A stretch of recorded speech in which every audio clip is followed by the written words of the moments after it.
Good morning guys! Kamusta na kayo lahat dyan? So another vlog day, another drone day na naman po para po sa atin.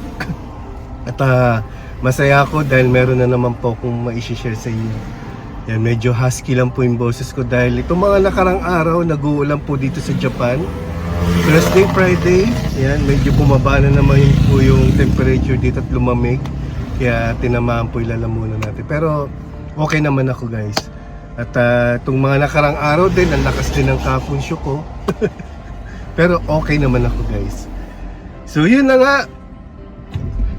drone day natin.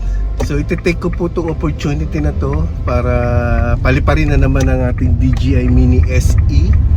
Dahil nga po, wala na naman pong hangin at napakaganda na naman po ng weather ngayong araw na ito. Kaya syempre kapag maganda weather, drone day. Kasi pagka malakas ang hangin, medyo syempre hindi ka kampante, 'di ba? Kabado ka. Pero dahil maganda ang panahon, tara, mag-drone day tayo. So pupunta po tayo sa isang bridge. So pag nandoon na po tayo, yun, i-introduce ko po yung bridge na yon. Tara, samahan niyo ako.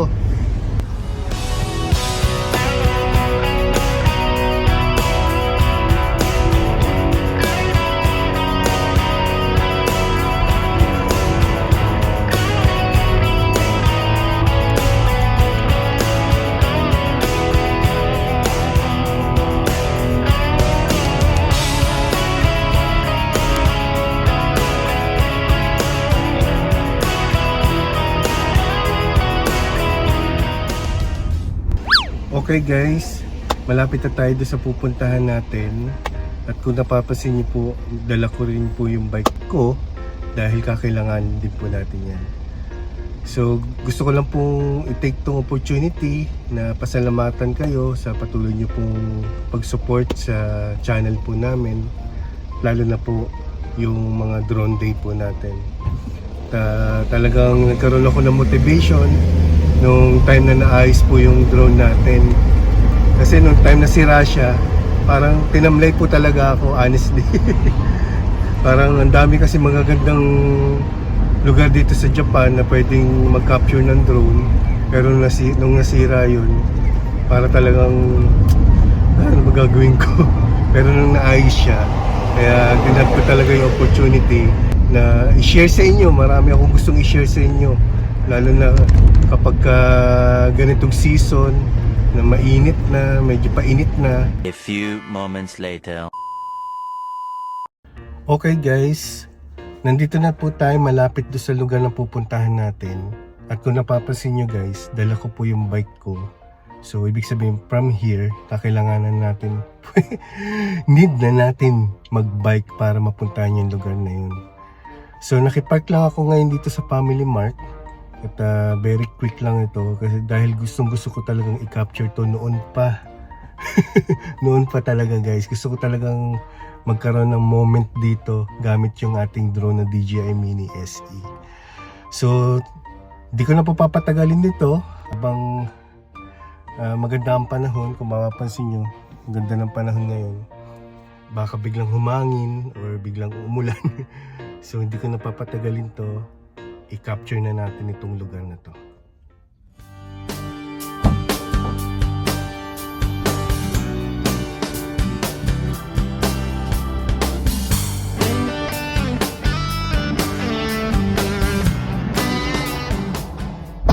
Okay guys, so nandito na tayo sa bridge. Yan. So babalik ta rin ko lang po yung camera. Ito po yung bridge na sinasabi ko guys. Yung bridge papunta pong Saitama Prefecture. Yan, kapag dinerecho nyo po yan, papunta na pong Saitama yan at Honjo City. Ito po yung lugar niya guys. Diba ang lawak? Kaya dito po tayo magpapalipad ng drone. Yan. Yun, so nakita nyo na po yung paligid dito po sa bridge. Napakalawak po, diba? Yan, napakalawak. Napakalawak. So mga around 40 minutes din po yung biyahe. So ika-capture natin itong bridge na to guys. Sa pamamagitan ng mga mode ng ating DJI Mini SE, siguro Helix and drone na rin. At medyo papaikutin po natin yung drone natin dito banda. At yun na, i-end na natin yung vlog natin. Gigil na gigil talaga ako na i-capture to guys noon pa. Kasi napakaganda, di ba? Napakaganda. Di ba parang pag dumaan ka dito, feeling mo nasa Los Angeles ka. Yun nga lang, kulay puti. Dahil sa Los Angeles, kulay pula. So, yun. Hindi na natin papatagalin nito. I-capture na natin ng drone ito para ma-share ko na sa inyo guys. Tara! A few moments later.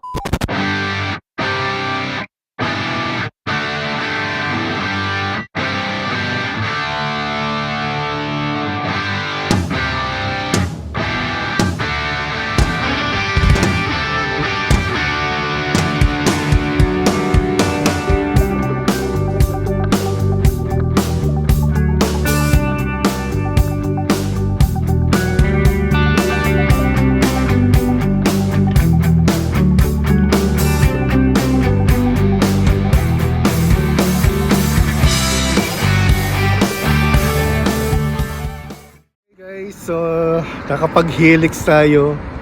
Medyo binaba na natin kagad kasi merong mga ibon na biglang lumapit doon sa drone natin guys. Mukhang magkakaroon pa tayo ng bird attack. So, ang gagawin na naman natin guys, pupunta na lang tayo doon. Punta tayo doon. So, doon natin paliparin yung ating drone. At kung mamaya may chance, try natin na i-follow mode tayo ng drone, no? So tara, punta na tayo doon. Yan guys, may mga sakura din banda dito. Yan, kaso medyo paubos na siya.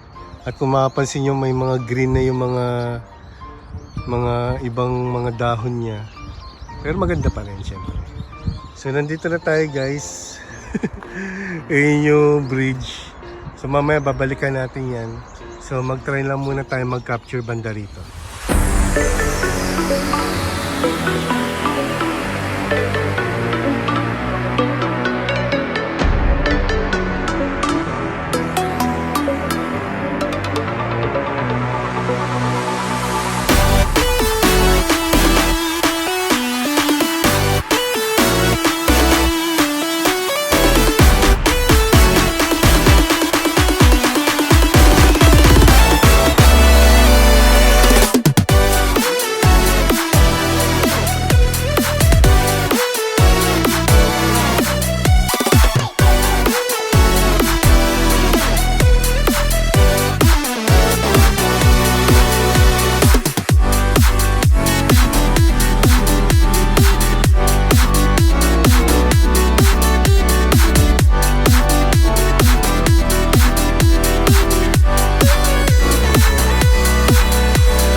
A few moments later.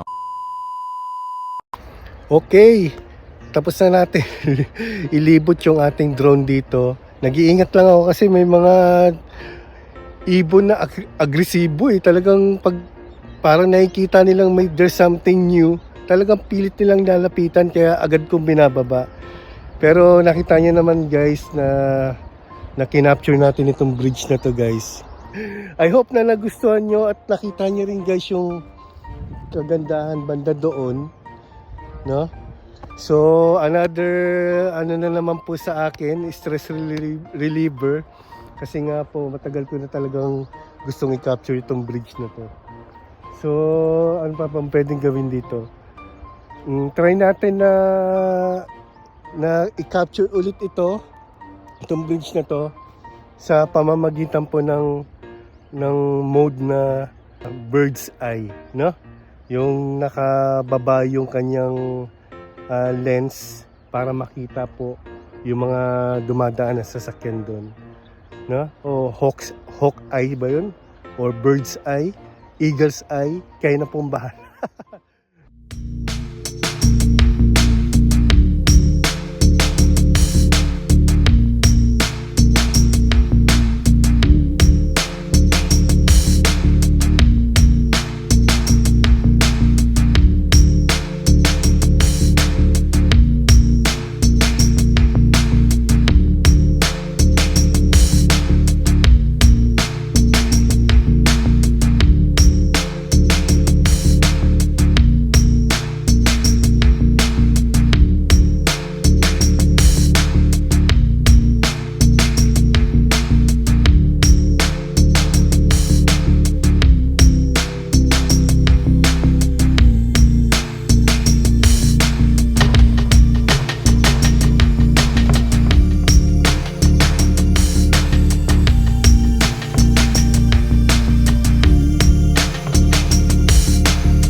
Okay guys, so na-capture na natin itong bridge na to. So dinala po natin yung drone natin doon sa taas na yon at tinelt natin yung camera niya para makita po yung mga nagdadaanan na kotse doon. Ang ganda po, di ba? So I think okay na yung drone day natin sa ngayon. Medyo nag-iingat lang ako talaga dahil nga meron mga ibon. Ayun, nakikita niyo, nakikita niyo yung ibon na yun. Yun yung gustong lapitan yung drone ko. Nag-iingat lang ako kasi pagka nag-follow mode pa tayo, I think merong bahay sila doon sa tuktok na yun Kaya parang nung nakita nilang parang there's something na lumilipad na kakaiba, siguro thinking nila ay attack yung mga anak nila doon. So yun, so maybe okay na, no? Na-capture na naman natin itong bridge na to. At na-capture na rin naman natin yung ilog banda doon. So, maybe, pwede na. Tara! Hello guys! Yun, tapos na tayo sa ating mission sa araw na ito. At naging successful naman po yung pagpapalipad po natin ng drone. Grabe, nakakatawa po yung experience ko kanina. Nagulat talaga ako dahil may biglang tumulog na siren ng pulis. Kaya agad-agad ako umalis din sa lugar na yun. Baka iniisip ko bawal magpalipad doon o bawal tumambay doon. Pero hindi naman ako. No, hindi ako. So yun, napakaganda ng capture natin at naging stress reliever ko na naman po yung araw na ito. Dahil matagal ko na talagang hinahangad na ma-capture yung bridge na yan papuntang Saitama.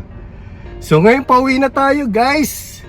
So this is the 4th time na tinetest natin yung ating drone simula nung naayos siya. At isa lang masasabi ko, success again. So again, maraming salamat po muli. Ingat kayo parati dyan, especially sa mga kababayan natin sa Pilipinas na mainit dyan ngayon. Inom lang kayo maraming tubig. So ingat tayo parate at especially lagi tayong magpasalamat sa lahat ng blessing ng ating Panginoon.